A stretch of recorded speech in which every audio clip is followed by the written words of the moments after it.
For half a century, this photograph sat in archives while millions of people looked right past the most disturbing detail hidden in plain sight. What took experts 50 years to finally notice is so unsettling, it's got historians questioning everything they thought they knew. The image seemed completely normal until someone spotted what was lurking in the background. Once you see it, you'll never look at old photographs the same way again. Sometimes, the most shocking truths are hiding right in front of us. Number 15. Marilyn Monroe's Secret Wedding. This innocent-looking wedding photo from 1942 captures 16-year-old Norma Jean Mortensen marrying Jim Doherty. But nobody could have predicted this brunette teenager would become Hollywood's most famous blonde bombshell. The marriage wasn't about love. It was pure survival strategy. Norma Jean faced returning to the foster care system, so she chose matrimony as her escape route instead. Doherty was a nice enough guy, but he represented security rather than passion for the future Marilyn Monroe. The wedding dress was borrowed, the ceremony was small, and the bride looked more nervous than happy. What makes this photo historically significant isn't the wedding itself, but what it represents about women's limited choices in the 1940s. Marriage often served as the only socially acceptable way for young women to achieve independence from dysfunctional family situations. By 1946, after discovering her modeling potential and Hollywood dreams, Marilyn filed for divorce and never looked back. This single photograph captures the exact moment when Norma Jean began her transformation into a cultural icon, though neither she nor anyone at that wedding could have imagined the legendary status waiting ahead. Number 14. Olga Chekova. Russian actress Olga Chekova lived one of the most mysterious double lives in Nazi Germany, gaining Hitler's personal favor while potentially working as a Soviet spy. She became a celebrated German film star and received the honorary title of state actress, regularly attending Nazi social events and dinner parties at Hitler's private residence. Her influence was so significant that she successfully convinced Hitler to protect Anton Chekhov's house in Yalta during the Crimean occupation, demonstrating her remarkable persuasive abilities with one of history's most dangerous dictators. Chekova moved effortlessly through Nazi high society, attending premieres, state functions, and private gatherings where sensitive military information was casually discussed. Intelligence experts have spent decades analyzing whether she passed strategic information to Moscow, given her unprecedented access to Nazi leadership circles. Her beauty, charm, and acting skills created the perfect cover for potential espionage activities, though she always denied being a Soviet agent. I have a question for you. First, I would like to say that it is possible to follow the greatest curiosities of our world every day. But to do so, you need to be subscribed to our channel. So, are you already subscribed? If not, take the opportunity to subscribe now. Also, take the opportunity to like the video, so YouTube will recommend more videos from our channel. So leave your like right now. And now that you have done that, let's go! Number 13. The Subway Grate Scene. September 15, 1954, transformed a simple New York City intersection when Marilyn Monroe's white dress became cinema's most iconic wardrobe moment. The famous subway grate scene for The 7-Year Itch drew an estimated 5,000 spectators to the corner of Lexington Avenue and 52nd Street, creating an impromptu street festival in the middle of Manhattan. Every time the subway air blew Monroe's dress upward, the crowd erupted in cheers, whistles, and applause that could be heard for blocks. Director Billy Wilder and his crew shot approximately 40 takes to capture the perfect combination of wind timing, dress movement, and Monroe's delighted expression. The technical challenge involved coordinating subway schedules, managing crowd control, positioning multiple cameras, and ensuring Monroe's safety on the metal grate. What moviegoers don't realize is that the footage from this legendary street shooting was completely unusable due to crowd noise and chaotic lighting conditions. The final scene in the movie was actually reshot weeks later on a Hollywood soundstage with artificial wind machines and controlled lighting. This photograph captures a piece of spontaneous New York City history, epitomized 1950s glamour, sexual liberation, and the growing power of celebrity culture in American society. Number 11. Einstein's brain goes missing for decades.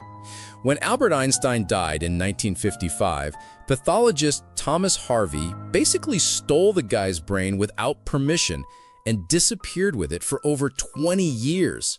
Harvey convinced himself that science needed to study Einstein's brain to understand genius, so he just took it during the autopsy and drove off into history. The guy kept Einstein's brain in glass jars filled with formaldehyde, stored in his basement like some weird science project that got out of hand.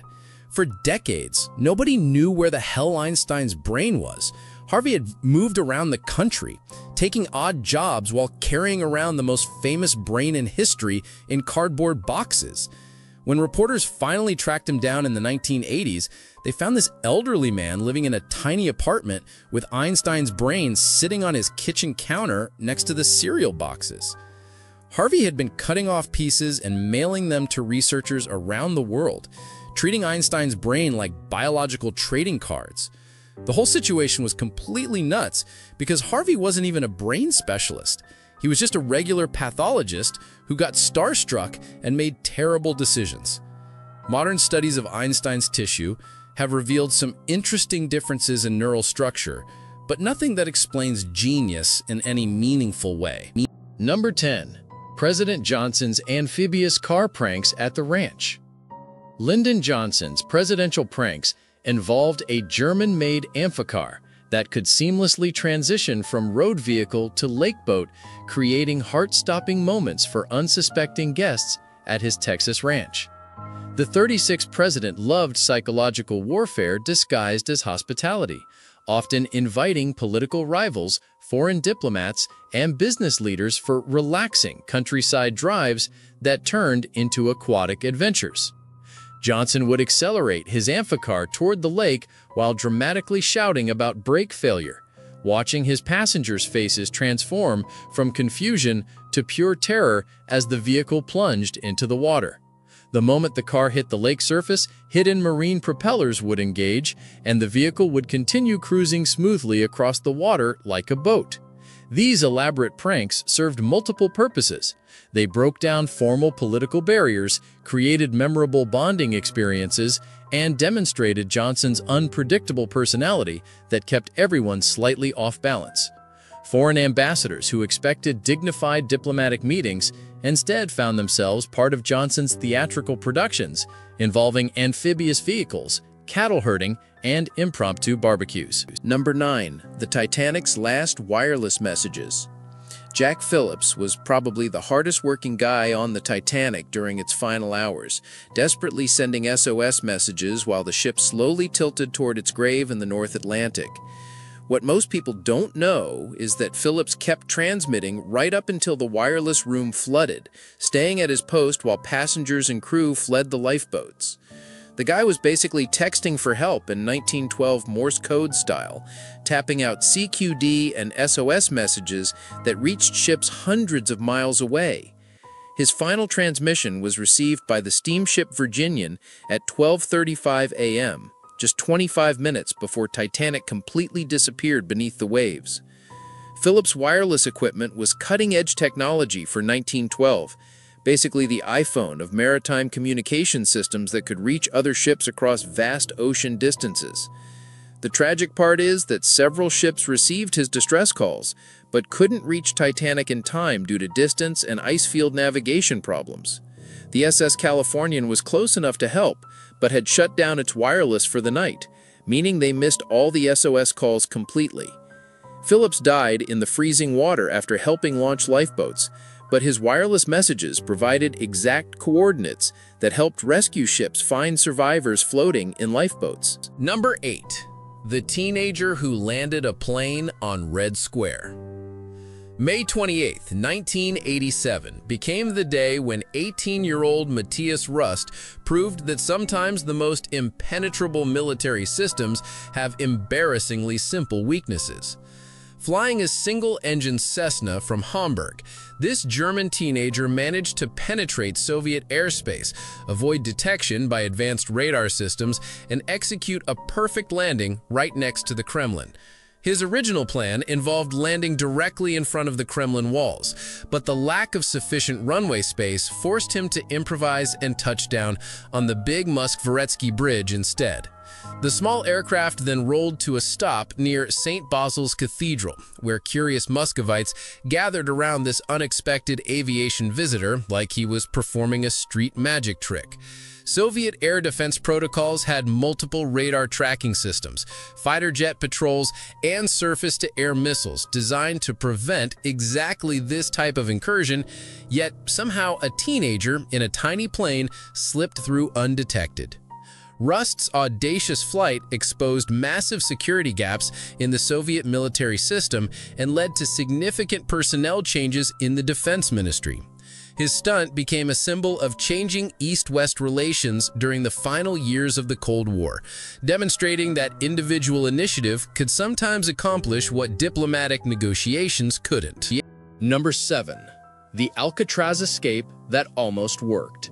Frank Morris and the Anglin brothers pulled off what everyone said was impossible in 1962. They actually escaped from Alcatraz using nothing but soap, toilet paper, and pure genius. These guys spent months crafting fake heads from papier-mâché, complete with real hair they collected from the prison barbershop to fool the guards during head counts. The detail work was insane. They painted facial features, positioned the heads on their pillows, and even made them look like they were breathing by using small bellows systems. What blows your mind is the planning involved. They dug through concrete walls using makeshift tools, created life preservers from raincoats, and built an inflatable raft across the freezing San Francisco Bay. The FBI investigation lasted 17 years because nobody could prove these guys actually drowned. Their bodies never turned up, and later evidence suggested they might have made it to shore. The fake heads became legendary crime artifacts, now sitting in FBI evidence rooms because the case technically remains open. Prison officials always claimed escape was impossible due to shark-infested waters and deadly currents, but these three guys basically said, "Hold our beer," and vanished into history. The escape exposed massive security flaws that led to Alcatraz closing just 1 year later. Number 6. Mary Ann Webster. Mary Ann Webster's transformation from London-born woman to circus performer illustrates how medical conditions could alter entire life trajectories in the early 1900s. Born in 1874, Webster lived a conventional life until age 32, when acromegaly began dramatically changing her facial features and bone structure. This rare hormonal disorder caused her pituitary gland to produce excessive growth hormone, resulting in enlarged facial bones, hands, and feet that made her unrecognizable to friends and family. Traditional employment became impossible due to public staring and social ostracism, forcing Webster to consider alternative income sources that seemed unthinkable for a proper Victorian lady. The circus industry provided economic opportunity for people whose physical differences could attract paying audiences, offering Webster financial independence and professional respect within the entertainment community. She developed performance skills, learned to manage crowd reactions, and built a successful career that supported her family for decades. Webster's story demonstrates how societal beauty standards could either destroy or empower individuals, depending on their ability to adapt and find supportive communities. Number 5. When tourists could picnic on the pyramids of Giza. Tourism looked completely different in the early 1900s, and nowhere was this more obvious than at the Egyptian pyramids.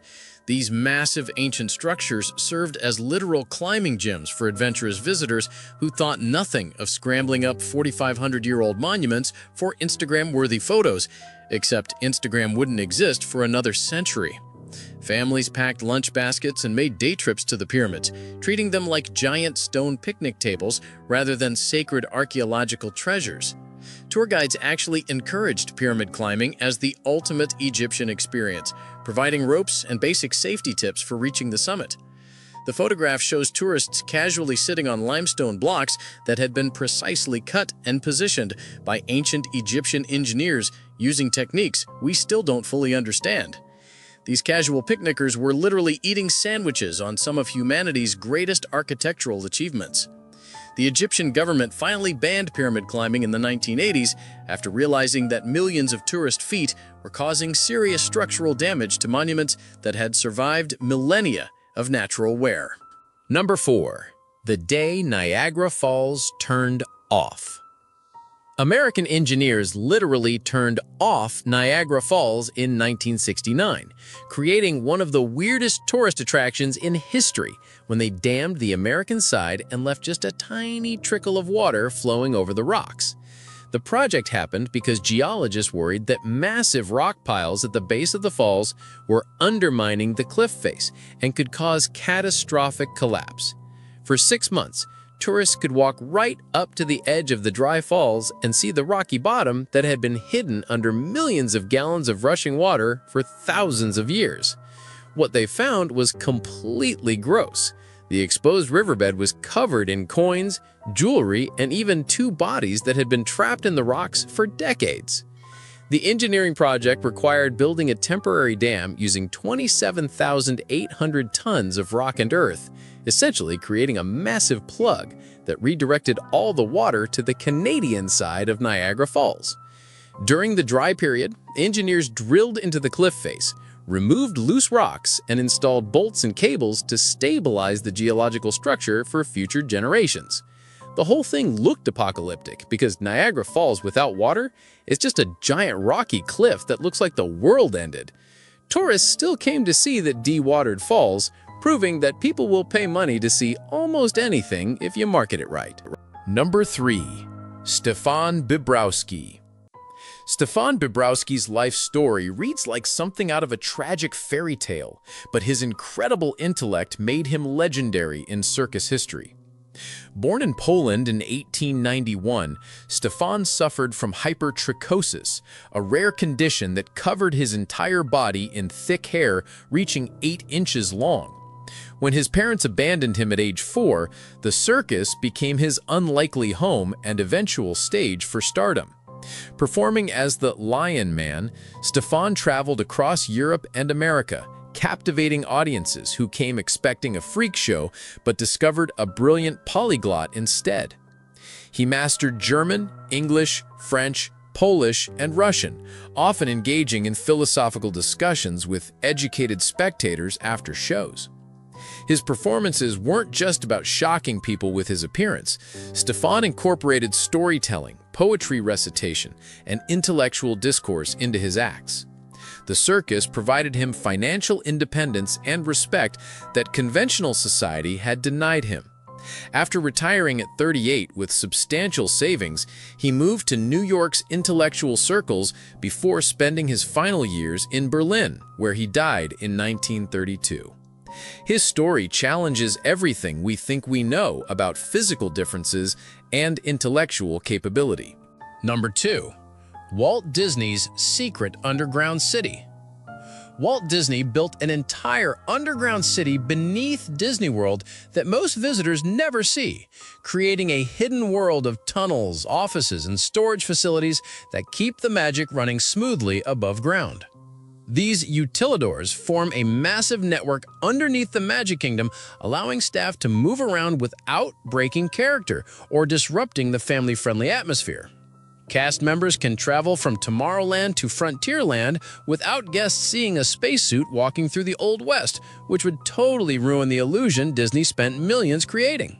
The underground system includes employee break rooms, costume storage, trash disposal systems, and even a full-service cafeteria where Mickey Mouse can grab lunch without little kids mobbing him. What's brilliant about Disney's design is that the basement is actually built at ground level, with the entire Magic Kingdom constructed on the second floor using millions of tons of dirt from digging nearby lagoons. This engineering trick means cast members never have to climb stairs while carrying heavy equipment or dealing with Florida's brutal summer heat in full costume. The tunnel system covers over 390,000 square feet and connects to every major attraction, restaurant, and shop in the park through hidden doorways that guests never notice. Number 1. The revolutionary firefighting. Back in the early 1900s, inventors were going crazy trying to solve the firefighter safety problem.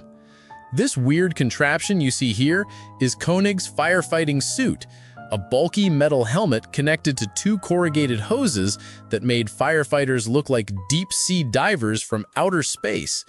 One hose pumped breathable air, while the other created a water shower system that drenched the wearer from head to toe. The concept seemed brilliant on paper. Firefighters could get closer to blazing infernos without getting roasted alive. But reality hit hard when they realized this system weighed over 7 pounds and needed 2 dedicated assistants operating manual bellows just to keep one firefighter functional. The apparatus required constant coordination between the firefighter and his support team, making rescue operations incredibly complicated. Despite the innovative approach to the heat protection, the system proved too cumbersome for emergency situations, where split-second decisions meant the difference between life and death. Most fire departments quickly abandoned this technology in favor of lighter, more practical protective gear. Still curious? Then don't stop now. The next mystery is already waiting for you. Just click the video on screen. I saved it just for you. See you there, curious one.